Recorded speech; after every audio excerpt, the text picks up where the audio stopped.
Hello YouTube, my name is Nero, and today some Call of Duty Black Ops 3, and Treyarch has just released a new trailer for one of the new DLC maps that we're going to be getting with the Eclipse DLC. This map, of course, is going to be Rift. Now, this map actually looks really cool. Now, the setting is actually amazing. It's a futuristic military complex over a volcano, right? This is like Dr. Evil's headquarters, right? This is something you see in cartoons. This is something you see in bad action movies and stuff. It's a military complex over a volcano.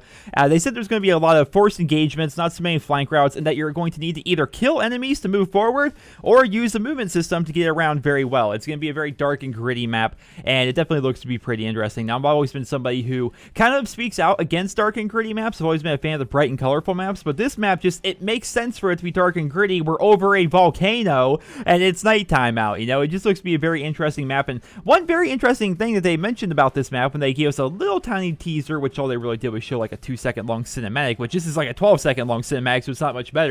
But when they talked about this during the Treyarch reveal live stream for the Eclipse DLC, they said that this map was going to be very small and it's going to have a lot of forced engagements, right? You're not going to be able to flank around. It's not going to be a lot of side paths or anything like that. It's going to be, you're going to push forward, you're going to fight the opposing team. Picture it to be kind of similar to Hijacked. I know we have a remake of Hijacked here in Black Ops 3, but picture Hijacked in Black Ops 2, where it was really about this constant game of tug of war. There were some flank routes, but for the most part, you met in the middle and you tried to push the opposing team back into their buildings. I figure it to be something along those lines. If you just look at this screenshot here, I mean, it really looks to be just that. It's a very, not super long, but it's a long and thin kind of a map, right? There's just going to be a lot of pushing forward, and there's going to be, of course, some flank routes, but the biggest part is we are all going to be falling to our death like crazy on this map. I think that's one of the most interesting aspects of this map, and the reason why I'm kind of excited for it is, you just look at these screenshots I took here. There are so many ways for you to die on this map because there's really no floors. There's a lot of these like really cool flanking routes that you can take if you're good with the movement system, which they specifically said you're going to need to either kill enemies to move forward or use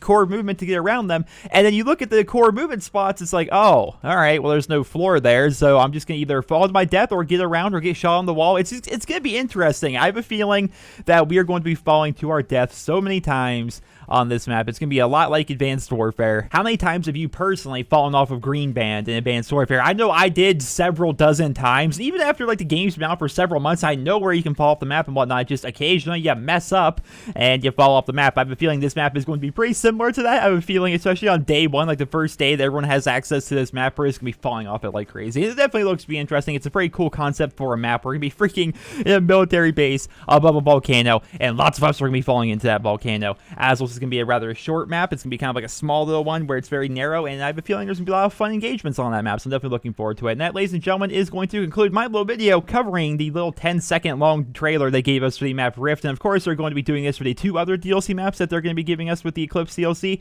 And if history is any indicator, they're probably going to be giving us one big final trailer before the DLC actually releases on the 19th, which will actually show us some gameplay of the maps and whatnot, which will be pretty interesting. They've already given us a little micro trailer, if you want to call it that, for the map Verge, the remake of Bonsai from Call of Duty World at War. And if you guys would like to go ahead and check out my video on that, where I actually do side-by-side comparisons between Bonsai and Verge, feel free to click the annotation on your screen or click the link to it down there in the video description. Ladies and gentlemen, I hope you enjoyed my video. If you did, drop me a rating. Hope you guys all have a wonderful day.